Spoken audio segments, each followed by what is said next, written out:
qu'il n'a pas de zone de solidarité, que j'ai décidé de continuer mon action. Jean-Louis Léonard, vous êtes le maire de Châtelaillon, nous nous trouvons ce soir, vous êtes député UMP, vous avez été le rapporteur de cette mission parlementaire présidée par Maxime Bonneau.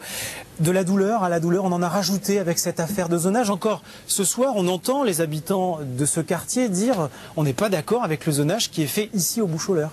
Oui, c'est d'autant plus stupide, si vous voulez, que le principe de solidarité était excellent. Que lorsque le président de la République est venu ici, il est venu à Charron, il s'est rendu compte des difficultés que les gens de Charron, par exemple, avaient à surmonter cette crise.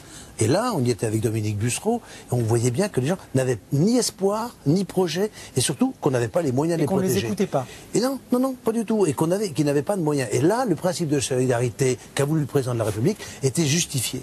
Et donc il fallait le mettre, de même qu'à la Faute-sur-Mer. Par contre, l'extension de ce principe de solidarité au Boucholeur, où là, c'était pas les gens qui avaient été menacés par la tempête qu'on mettait en zone noire, mais ceux qui, sur les dires d'un expert, d'un seul expert, qui n'avait rien à voir avec la mer, et qui disait il faut créer une digue sur 50 mètres de large, ça n'avait aucun sens. On voit bien qu'effectivement, il y a eu surestimation de ce principe de solidarité. Maxime Bonneau, je voudrais qu'on voit quelques images de Saint-Georges-d'Oléron l'an passé, la visite d'Henri Mas, le préfet de Charente-Maritime, sifflé, hué par les habitants de la commune lors d'une réunion publique. Ça paraissait hallucinant comme scène. Qu'est-ce que vous retirez un an après de tout ça, vous qui avez présidé cette mission parlementaire? Je crois que tous les intervenants de la mission l'ont dit, le zonage a été fait trop vite et dans un temps aussi court, on ne pouvait pas arriver à un résultat qui soit probant. Moi j'en tire surtout comme conclusion que lorsqu'un drame comme celui-ci se produit, il faut prendre le temps d'écouter les uns et les autres, il faut prendre du recul, il faut prendre le temps d'évacuer l'émotion qui peut nous submerger avant de prendre des décisions définitives. Alors des fois c'est vrai qu'on n'est pas dans le temps médiatique ou dans le temps parfois que les victimes attendent. Mais au bout du compte, lorsque l'on arrive à prendre ce recul par rapport à un événement qui nous bouleverse, eh bien, je crois qu'on évite de rajouter du drame au drame. Sur la Charente-Maritime, très rapidement, je voudrais repasser la parole à Olivier et à ses invités. On en est où sur le zonage? Est-ce que c'est définitif, entériné pour toutes les communes, ou est-ce qu'il reste encore plusieurs semaines, Dominique Bussereau, d'expertise? Voilà, il y a le travail qui a été fait calmement dans un deuxième temps, en parlant avec les élus, avec les habitants et les associations par la mission Pitié, donc qui a été le deuxième travail de l'État qui est revenu en arrière sur ce qui avait été trop rapidement fait, comme l'ont dit mes collègues à l'instant. Et puis il y a la mission littorale que j'ai déclenchée avec mes collègues du Conseil général de la Charente-Maritime, dont nous donnerons les résultats le 11 mars. Et je pense que mission Pitié plus mission littorale, on va pouvoir défendre la plupart des zones et sauver beaucoup de maisons qui avaient été mises en zone noire dès le début. Je reviens vers vous trois dans un instant et vers Thierry Sozo pour évoquer la défense côtière et le zonage. Mais je voudrais repasser la parole à Olivier et à ses invités. Olivier, sur cette histoire de zonage à Étré et à Boyarville, ça reste aujourd'hui encore très compliqué. Tout à fait. Florian l'évoquait tout à l'heure, à l'instant. La visite du préfet à Saint-Georges-d'Oléron, ça a été l'élément déclencheur d'une certaine forme de résistance à Boyarville. Ah oui, parfaitement, oui. Nous sommes regroupés en association, nous sommes maintenant 1 millier d'adhérents. Nous voulons prouver qu'on peut sauver Boyarville, qu'on peut protéger Boyarville. Pour vous, le zonage était injuste, forcément? Oui, c'était fait rapidement, très rapidement. On ne comprend pas ce zonage-là, c'est pas possible. Alors, on a demandé une étude complémentaire à une société Créocéan, que nous finançons, qui sera une étude complémentaire à celle qui était commandée par le Conseil général, la société GISO. Nous présenterons ces études à la ministre, afin qu'elle ait tous les éléments pour pouvoir prendre une décision début avril. Nous avons demandé un rendez-vous à ce sujet. Justement, voilà. Le changement de ministre en novembre, est-ce que ça a changé quelque chose pour vous? Pour tout le monde, ça a changé quelque chose. Soit ça a réaffirmé des décisions, soit ça a permis aux autres d'avancer et de se sentir bientôt sauvés peut-être. Donc oui, ça a changé quelque chose. Le problème, c'est qu'elle héritait d'un dossier qui n'était pas facile, qu'elle connaissait peut-être pas très bien non plus. En tout cas, elle a admis que les choses avaient été faites à l'envers. C'est une très bonne chose. Et j'espère qu'un jour la justice admettra que ces choses qui avaient été faites à l'envers étaient également illégales. Aujourd'hui, au 15 mars, je crois, les premières expropriations vont avoir lieu. Vous avez des retours sur le terrain, rapidement? Écoutez, à Étré, ça n'est pas le cas puisqu'on est officiellement encore dans des communes à expertise. Donc je ne sais pas du tout sur le terrain comment ça se passe. Et sur le terrain, on a assez peu d'informations comme depuis le début de toute façon. Très bien, merci d'avoir répondu. Olivier, merci à vos invités. On va poursuivre sur la question du zonage et de la défense côtière, mais d'abord ce reportage sur le terrain à Charron, où justement ce sont 200 maisons qui seront normalement détruites. Mais avant de reconstruire ailleurs, il va falloir se pencher donc sur la question de la défense côtière. Vous voyez ce reportage signé François Privat avec Fabien Tormous. C'est fini. Jean-Paul Bouteiller a vendu sa maison à l'État. Ce mytiliculteur, aujourd'hui retraité, a toujours vécu à Charron. Avec son épouse, ils ont choisi de s'installer dans un village voisin. Ça y est, c'est signé, réglé. On est satisfait de nos indemnisations. Moi, je sais que déjà de quitter ma commune de naissance, c'est très difficile, mais il faut se faire une raison. Plus question d'habiter dans les zones noires, appelées aussi zones de solidarité. À Charron, plus de 200 maisons sont vouées à la destruction. La plupart ont reçu plus d'1 mètre d'eau lors de la tempête Xynthia. Dans un quartier mort, au rythme des vols nocturnes quasi quotidiens, la rue du 14 juillet attend désormais les bulldozers. 95% des dossiers de rachat se sont réglés sans difficulté. Seul bémol, l'État ne veut pas acquérir les terrains constructibles situés en zone noire. Ces maisons à côté vont être déconstruites et ces terrains qui sont constructibles, jusqu'ici l'État n'a pas prévu de les acheter. Donc sur Charron, il y en a comme ça 17 qui étaient des gens qui, certains les avaient, ont des crédits même dessus. Donc c'est une aberration que l'État n'aille pas jusqu'au bout. Au cœur du bourg, l'unique point d'alimentation, fermé. Le village, 2200 habitants avant Xynthia, a perdu le tiers de sa population. Charron sous les eaux. Les défenses situées en bord de mer avaient cédé lors de la tempête de 1999. Elles n'ont pas été reconstruites depuis. Des travaux sont programmés pour l'été prochain. Mais le maire Jérémy Boisseau reste inquiet. Il n'est pas prévu de réparer les digues endommagées dans les marais au nord de la commune. La commune de Charron doit se doter avant tout d'une protection à la mer et à la rivière, comme vous le voyez ici, pour pouvoir après commencer à appréhender son avenir en termes de reconstruction sur le territoire. Monsieur le maire a tenu à nous montrer ce vaste espace qui pourrait bientôt accueillir un lotissement. Nous avons perdu 180 foyers, nous avons un potentiel de reconstruction de 200 foyers. Voilà. C'est un gros enjeu, hein. Tout à fait, c'est de toute façon l'avenir du village avec ces nouveaux habitants qui arriveront, j'espère, très rapidement. Reconstruire, oublier Xynthia, un pari qui pour Charron pourrait prendre une bonne dizaine d'années. Voilà la défense côtière, autre dossier sensible. Maxime Bonneau, je reviens vers vous. On entend depuis tout à l'heure des sinistrés se plaindre finalement du manque d'informations de la part de l'État. Est-ce que vous, en tant que président de la mission parlementaire, c'est quelque chose qui vous surprend ? Non, je crois que le climat a changé, c'est vrai, depuis que Nathalie Kosciusko-Morizet a pris d'autres dispositions. Pour autant, nous avons assez peu d'informations sur l'avancée des réflexions. C'est pas ce qui me choque. On peut comprendre que l'administration ait besoin d'un temps de travail et que, à l'issue, un moment de concertation existe.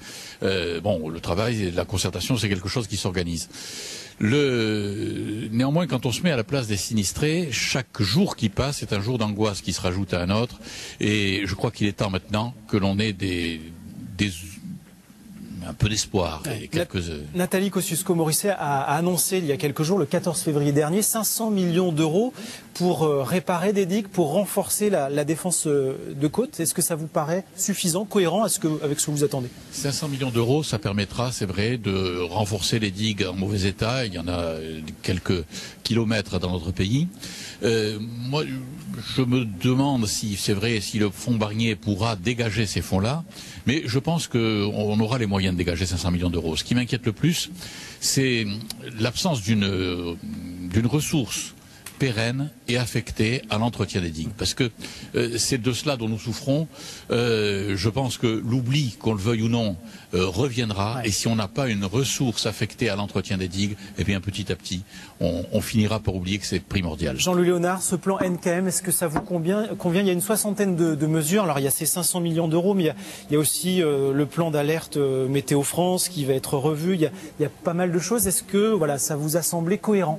D'abord, on ne construit pas un système aussi complexe en quelques mois. Donc il y a un travail considérable qui a été fait. Comme le dit Maxime Bonneau, il y a une grande concertation qui s'est ouverte avec Nathalie Kosciusko-Morizet. Elle a créé des groupes de travail dont nous en partie, naturellement.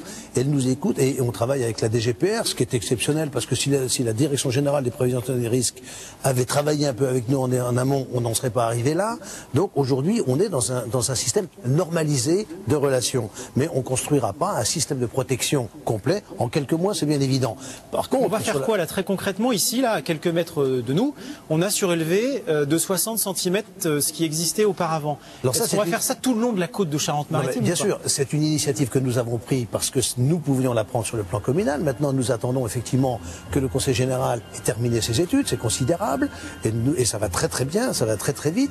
Le rapport Pitié a donné quelques éléments. Ce que je regrette effectivement, c'est que ce travail vienne après des décisions, comme vous avez derrière vous des maisons qui vont sortir de zones de solidarité et qui ont été rachetées par l'État à grands frais.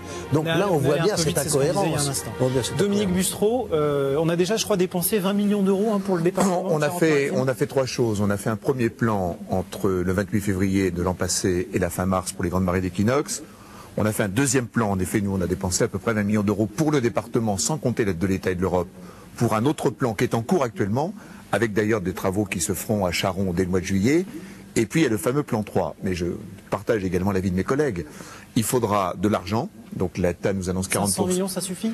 On a estimé rien que pour la Charente-Maritime à 300 millions. Et 300 millions, s'il y a 40% de l'État, 20% du département, 5% des autres collectivités, il manque encore 35%. Donc moi je souhaite que l'Europe soit à nouveau à nos côtés, je souhaite que la région, comme en Pays de Loire, soit à nos côtés, et je voudrais dire également qu'il ne faudra pas faire simplement des digues. Derrière ces maisons ici, il y a du marais. Dans l'île de Ré, dans l'île de Léron, partout il y a du marais. Il faudra réentretenir tout le système hydraulique. Les varennes, les chenaux, pour que le marais joue son rôle de buvard. Il n'y a pas qu'à protéger avec les digues, il y a également à empêcher la submersion qui vient de l'extérieur par le marais. Thierry Sozo, je reviens vers vous. Donc vous travaillez sur cette tempête Xynthia depuis plusieurs mois maintenant. Vous êtes missionné par la région Poitou-Charentes, je le disais tout à l'heure. Vous, après des mois de travail, qu'est-ce que vous dites? On a construit aussi un peu trop près de la mer, on a oublié les tempêtes d'antan, c'est ça? Oui, alors moi, après des mois de travail, curieusement pour un historien, ma lutte, c'est la lutte contre l'oubli. Hein. Et donc, je vois un peu devant moi aussi, et je suis assez inquiet. Et puis j'ai des regrets aussi en ce qui concerne les mesures gouvernementales, les plans de prévention des risques, ce sont des outils qui existent déjà. Et moi, j'ai une suggestion à faire qui est directement liée aux résultats des enquêtes que nous menons maintenant depuis 8 mois, qui consisterait à ajouter un volet historique au plan de prévention des risques d'inondation.